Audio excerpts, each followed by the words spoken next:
What is going on, guys? Smarty here, back at it again with another video, and today we're going over a $500 PC for gaming, gaming, office work, maybe some light video editing, whatever you really need it for. It's a good all-around PC.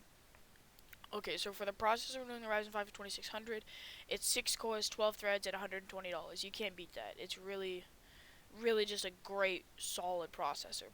For the motherboard, we're going with a B450M board because it'll have better VRMs for this higher TDP processor. We went with 8 gigs of RAM of 2400, so still slow RAM, still not a lot of RAM, but enough to play some games.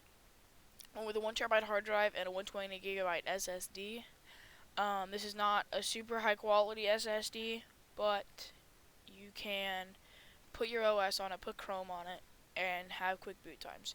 With an RX 580, it's last generation, but still a great card.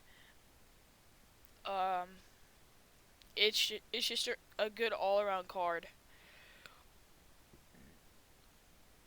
Yeah.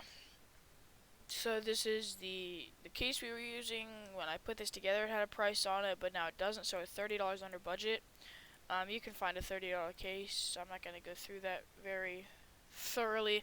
Same power supply as last time. 400 watts is plenty since it's from a reputable brand. Yeah, this would be good for gaming. An RX 580 can do just about anything at 1080p. You could probably run, I would say you can run any game currently on the market, low settings 1080p. I would say you could do that. Anyways, like, subscribe. Thank you for watching, and bye-bye.